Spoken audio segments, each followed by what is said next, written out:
Step counts. Why are they important? Why coaches increase them when you're dieting, and how to make sure you get yours in on a daily basis. When coaches look at steps, they often talk about something called NEAT. NEAT stands for non-exercise activity thermogenesis. And actually, this isn't really steps at all. This is a subconscious movement we do on a day-to-day basis. Fidgeting, hand gestures, tapping our feet, things like this.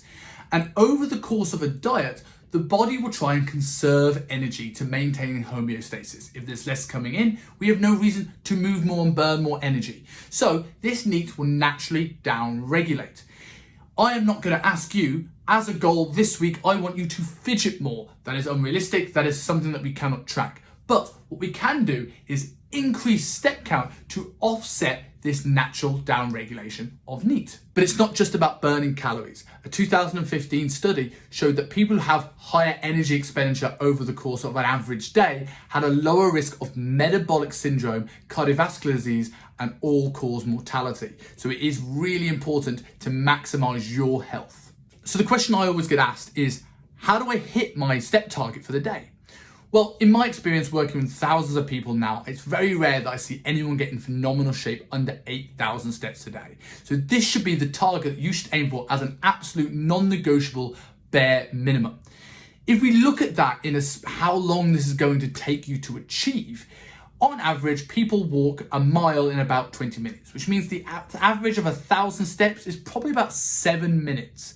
So in this time, we understand that we need to do 8,000 steps. That's about 56 minutes of time over the course of the day. When we look at it like that, it actually doesn't seem that scary and overwhelming.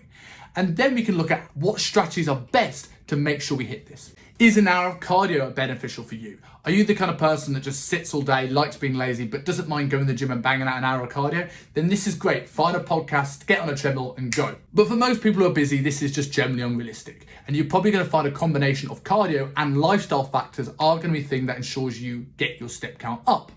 So you can break this into multiple 5-minute blocks or 8 7-minute blocks, or you could do 2 30-minute blocks and going for a walk. Find things that fit into your day. Here are my top tips to do that. First is find your hidden steps in the day. Most people make this way more complicated than they need to be. People who struggle to get their step count up are often the people that wait for taxis in a taxi rank to park directly out their feet. They're the people that get lifts, the people that get escalators, they're the people that drive and park right outside their meeting. Could you rethink your commute? Could you park a little bit further away? Could you get off a subway station earlier and walk the remainder of your destination? When I lived in London, I used to get off at the Jubilee line and walk to Old Street, and it generally cleared my head and was one of the best parts of my day. Could I take the stairs where needed instead of a lift to floor 1 and floor 2? Look at where your hidden steps are, make those small little adjustments to your day, and you'll be surprised how many steps you actually add up. 10-minute walking breaks.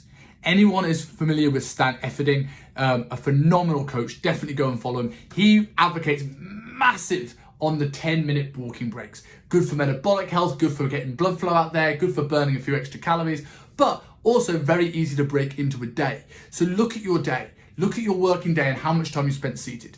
In a 50-minute deep work block, could you get up and do 10 minutes of walking every hour?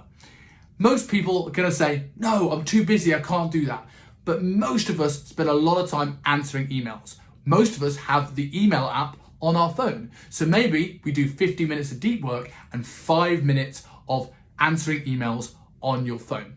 So there are a few tips to get your steps up and understanding why it's important. If you have any questions, drop them in the comments below and I'll be happy to answer them. Now go get stepping.